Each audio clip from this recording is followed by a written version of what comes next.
ولوستی شو. په دې احادیثو دریو کې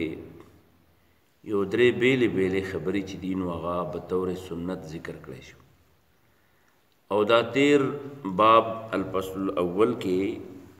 د دې تذکره یو ځل شوی هم ده. اولنې خبره چې حضرت ابو هريره رضی الله عنه د حدیث کې وضاحت کوي هغه دا کوم چې مخکې مونږ د حضرت عائشه رضی الله عنها پر روایت باندې زده کړی و. حضرت عائشه رضی الله عنها فرمایل چې د الله پیغمبر محمد رسول الله صلی الله علیه وسلم چې بس کار شي روکاو نو دای خوخه و چې خلک دی په خی لاس باندې خکار کوي، خوراک دی په خی لاس شروع کوي، سکاک دی په خی لاس کوي، سسیز راخلی په خی لاس دی رالی، لیکل کوي په خی لاس دی کوي، پرتوګ اغوندي کمیس اغوندي نو خی لاس خی په دی اول کوي، دغه شان په کور کې سکار کوي نو خی طرف ته کار دی اول کوي. مثلا یو زنانه د هغه د تنور نه دغه را ډکول غواړي، یعنې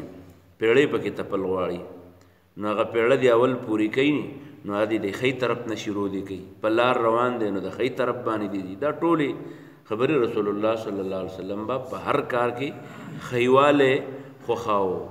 حتی دا چې ګمنځ به وهل نو خی طرف ته به د سر نه اول ګمنځ وهل.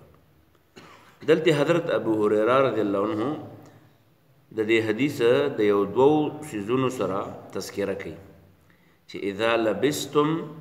و اذا توزعتم، کله چې تاسو جامع اغوندئ نو هم د خی طرف نه شروع کوئ، او کله چې تاسو اودس کوئ نو هم د خی طرف نه شروع کوئ. په دې حدیث کې حضرت ابو هريره رضی الله تعالی عنہ دا مسله بیان کړه او دا یو سنت عمل ذکر کړه. موږ له پکار دي چې موږ په دې سنت عمل کوو نو داسې به کوو چې اودس کوو نو دوه لاسونه دي، یو خی یو ګس، اول به کوم یې مینځو خی، او چې خپې ایندو اول به کوم خپې ایندو خی خپه به ایندو. دې ته وایي په اودس کې خیوالی کول. دغه شانې په جامو کې خیوالی کول چې دا څه مطلب دی چې کله سړی کمیس اغوندي خی نستوڼه دی اول واغوندي، کله پرتوګ اغوندي خی خپه دی اول په پنسۍ کې ورکړي. دې ته وایي اذا لبستم و اذا توزعتم. عن ابي هريره رضی الله تعالی عنه حضرت ابو هريره نے فرمائی چې قال رسول الله صلی الله علیه وسلم، رسول الله صلی الله علیه وسلم فرمائی اذا لبستم کله چې جامع غوندئ و اذا توزعتم او کله چې اودس کوئ نو ابدؤوا بایامنکم، بل دې کې راځي بمیامنکم، شروع کوئ په خی طرف باندې یعنی په خی سایډ باندې. رواه احمد و ابو داود، د دواړه کتابونو د احادیث ابو داود او احمد دواړو نقل کړی دی. دا بل حدیث سعید ابن زید نقل کوي. سعید ابن زید متعلق تاسو ته معلومه ده چې سعید ابن زید دا د حضرت عمر بن خطاب رضی الله عنه اوخه و، د ښځې نوم فاطمه، او دا هغه سړی دی چې حضرت عمر رضی الله عنه د ده د وجې نه مسلمان شو. د ده د وجې نه مطلب دا حضرت عمر روانو د پیغمبر علیه السلام د قتل په ارادې باندې، چا ورته ووایي اوښې دې مسلمان شوی او خور دې مسلمانه شوې، سیده لاړ د سعید ابن زید کور ته. فاطمه بنت خطاب په دغه کور کې وه، د ده سره په جګړه شو چې تاسو ولې مسلمانان شوي،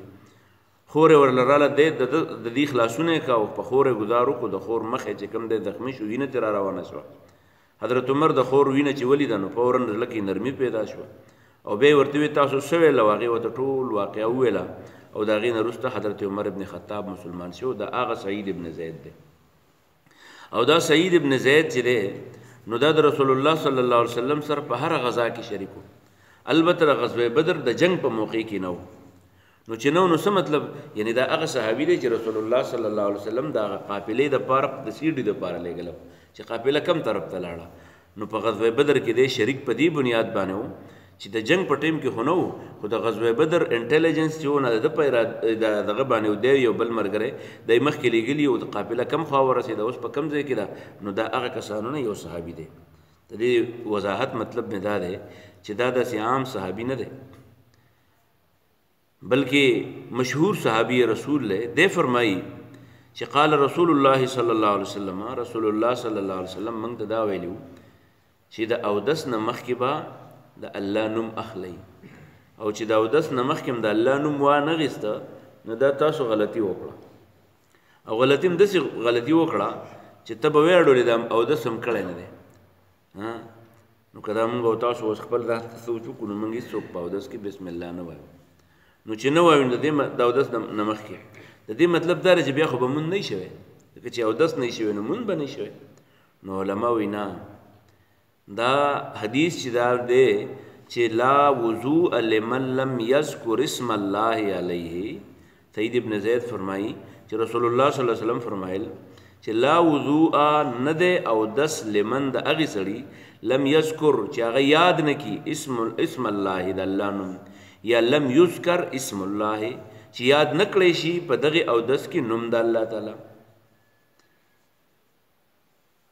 نو د اودس نه مخکې بسم الله ویل ضروري دي د اودس نه مخکې بسم الله ویل د پیغمبر سنت دی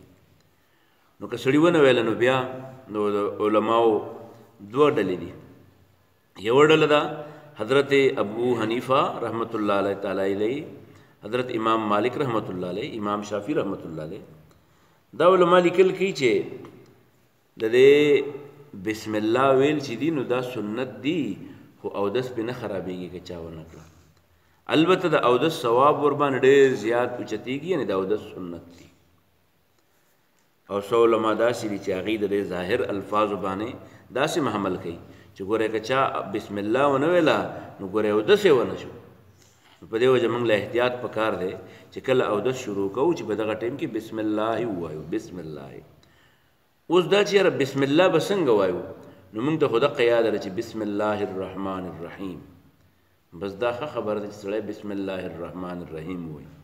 خو که چا بسم الله الرحمن الرحیم پوره نه وي نو په دې الفاظو کې صرف دا اسم الله یعنې بسم الله هم پوره ده چې سړی داسې وایي چې بسم الله او که خیال هم کړی دا زنانه چې کله څه کار کوي نو دا ډېر وایي دا سړي چې دي نو دا خو داسې کم وایي خو دا زنانه په هر وخت وایي بسم الله بسم الله نو دا بسم الله ټکی هم پوره دی او که د بسم الله په دې سړی الحمدلله وایي نو هم ټیک دی ځکه د الله نوم یاد شو نو د الله د نوم د یادولو دپاره بسم الله وی الحمدلله وی که بسم الله الحمدلله دواړه وی او که بسم الله الرحمن الرحیم الرحمن او الرحیم ورسره ټل کې د الله په صفتونو کې خو د اودس نه مخکې بسم الله ویل چې دي نو دا سنت شو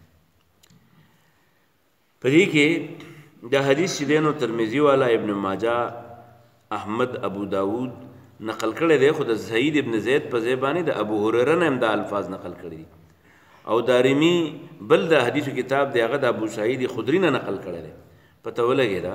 چې دا الفاظ یوازې سعید ابن زید نه دي نقل کړي بلکې دا ابو هریره هم نقل کړي دي او دا ابو سعید خدری رضی الله عنه هم نقل کړي دي او ابو سعید خدری دا د خپل پلار نه نقل کوي خو دومره ده چې ابو سعید خدری کوم حدیث وایي نو هغه پکې هغه مخکې بل یو حدیث دی چې لا صلاة لمن لا وضوء له د هغې سړي اودس نه قبلېږي چې چا اودس مونځ نه قبلېږي چې هغه ګوره اودس نه یې کړی نو دا الفاظ هم ورسره هغه نقل کړي او بل صاحب دی لقیط ابن صبره رضی الله عنه هغه وایي ما د پیغمبر علیه السلام نه یو ځل تپوس وکړو چې یا رسول الله صلی الله علیه وسلم ما ته د اودس تفصیل ووایه د اودس باندې مې پوهه کړه چې په دې اودس کې به څنګه طریقه باندې اودس وکړم عن لقیط ابن صبره لقیط ابن صبره نه روایت دی قال دی وی قلت ما ویل یا رسول الله صلی الله علیه وسلم اے د الله پیغمبره اخبرني عن الوضوء ما په اودس لږ پوهه که اودس کې کمو کمو خبرو ډېر خیال ساتل پکار دی عام طور خو دغه ښکاره خبره ده چې مخ ته اوبه راواچوه مټ ته اوبه راواچوه په سر مسه وکړه خپې ووینځه خولې ته اوبه واچوه سپېږمو ته اوبه واچوه دغه خو عام طور موږ د یو بل نه نو داسې کوو خو لږ د اودس پرې طریقه مې لږ ښه پوهه کړه چې کومو کومو کارونو پکې خیال ډېر ساتل پکار دی نو رسول الله صلی الله علیه وسلم ورته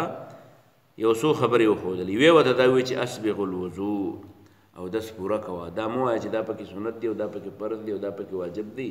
پوره اودس کوه د هر څیز پوره خیال ساته که ګرمي هم اودس کوه که یخني هم اودس کوه که اوبه ګرمې هم اودس کوه که اوبه یخي هم اودس کوه دې ته وایي اسباغ الوضوء اودس پوره کول پوره اودس کوه دویم دا چې وخلل بین الاصابع د دې ګوتو په منځ کې چې دا کوم ځګونه دي دا هم ورسره وینځه داسې مه کوه چې بس لاسو باندې اوبه راواچې نو اودس خو وشو خو ته داسې کوه چې ته د دې ګوتو په منځ کې چې دا کوم ځګونه دي دې کې هم خلال کوه خلالي نه د ګوتو دا منځ اوسه که داسې کې په هره طریقه باندې چې کې خو خو داسې وکړه د ګوتو را منځو سره وینځه او که دغه شان خپې دي نو په خپو کې هم دا منځګونه دغه شان وینځه داسې مه کوه د سلیمان په شان چې داسې ونیسي او بس وایي وشوه نه نه دا به باقاعده د ګوتو دا منځو سره څه کړه دا ورسره لمده کړه وخلل بین الاصوابع او دا خالي ځګونه د ګوتو چې دي دې کې مو سره خلال وکړه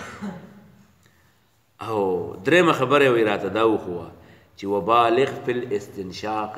چې سپوږمو ته اوبه اچې نو د ګور په شان هسې سپږمو ته یې وراچوه وبالغ بالاستنشاق پر سپږمو کې دا اوبه چې وراچې نو اخر سر ته یې ورسوه او بیا بل یو خبره مې یاده کړې وه چې ویې سونه او دس کې به یو پوزه سوڼې یو استنشاق چې کې سپږمو ته اوبه اچې نو اخر سر ته یې ورسوه خلک پښتو کې وایي چې دا سپږمې دې ترخی شي دا هغه دی ته یې ورسوه نو دا درې خبرې وایي راته ښودلي یو دا چې اودس پوره کوه دې ته مه ګوره چې که دا وشو که دا ونه شو دویم د ګوتو په منځ کې خلال کوه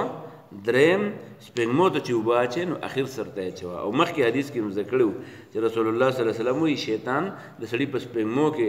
شپه تېروي نو چې په سپږمو کې شپه تېروي نو شیطان د رایستو دپاره دا وسونه نو عن لقیط ابن صبره د لقیط ابن صبره نه روایت دی قال دی وی چې قلت یا رسول الله صلی الله علیه وسلم ما وتوید الله پیغمبر اخبرني عن الوضوء ما په ودس پوهه که قال غرت وی اسبغ الوضوء او دس پوره کوه کامل او دس کوه وخلل بین الاصابع د ګوتو په منځ کې خلال کوه وبالغ بالاستنشاق او په سپږمو کې څه کوه په دې کې اوبه اخر سر ته رسوه الا ان تكون صائما په روژه کې داسې مه کوه بیا په روژه کې په دې باندې بیا روژه ماتېږي دغه شانې عبدالله ابن عباس رضی الله عنه دی هغه دې کې لکه اضافه بلم کوي هغه وایي چې قال رسول الله صلی الله علیه وسلم رسول الله صلی الله علیه وسلم وفرمایل اذا توضأت کله چې ته اودس کې فخلل اصابع یدیک اینه تفصیل بیانوي د ګوتو د لاسو په دې ګوتو کې هم خلال وکړه هو رجلیک د خپو په دې ګوتو په دې منځ کې هم څه وکړه خلال وکړه رواه الترمذي وروى ابن ماجه نحوه وقال الترمذي هذا حديث غريب وعن المستورد ابن شداد فرمائی قال دی وی رأيت رسول الله صلى الله عليه وسلم ما لید رسول الله صلى الله عليه وسلم اودس کو ما وتکتل نو څنګه اودس وکړو نو اذا توضأ کله چې به اودس کو نو ید لوکو اصابع رجلیه مګلې به د خپو ګوتې به داسې ومګلي نه چې دا اوبه دې دننه څه شي ننوځي ورته یدلکو اصابع رجلیه د خپو دا ګوتې به مګلې نو موږ او تاسو لم پکار دي چې دغه شانې د اودس په ټیم کې د پوره اودس د کولو دپاره د خپل هغه ځګونو ډېر زیات خیال وساتو چې کومو ځګونو کې د اوبو ننوتل او د هغې لمدول مشکل دی لکه د چا نوکان غټ دي نو چې نوکان یې غټ دي خصوصا دا جنکۍ چې دي نو دا نوکان پرېږدي نو چې نوکان پرېږدي یو یا دوه یا ټول نو د هغې نه اوبه ننوتل خو دننه ګران دي د هغې دننه به اوبه رسوي ورنه اودس نه کېږي نو چې نه کېږي اودس نو نوکانو پرېښودو ته ضرورت څه دی بیا پرېښودل نه دي پکار دغه شانې نارینه چې دي نو هغې هم اکثر چې دي نو دغه دا ګوتې چې دي نو هغه دغه شوي یو بل سره لګېدلي نو په دې منځ کې اوبه نه وردي نو د هغې دغه دپاره دا چې کله ومګلی شي بس په خپله اوبه دننه ننوځي الله إذا عمل توفيق لك اللهم ربنا آتنا في الدنيا حسنة وفي الآخرة حسنة وقنا عذاب النار ربنا اغفر لنا ولإخواننا الذين سبقونا بالإيمان ربنا لا تجعلنا فتنة للقوم الظالمين ونجنا برحمتك من القوم الكافرين دعا وکړئ په دې ملک او په ټوله دنیا چې کوم مصیبت د وایرسو په نوم باندې دی یا الله د دې نه ټول انسانان خصوصا مسلمانان محفوظ وساتي یا الله دې د اثراتو نه موږ محفوظ کړي یا الله د دې په اړه کې چې کوم د لوی منصوبو نور ارادې دي الله تعالی تر دې د بدو اثراتو نه موږ ټول وساتي الله تعالی تر پیسو د اصول لپاره زموږ مشرانو له زموږ واکدارانو له الله تعالی ته د دې د خورولو توفیق مو ورکړي الله ته زموږ منصوبه په خپله باندې جوړه کړي صلی الله تعالی علیه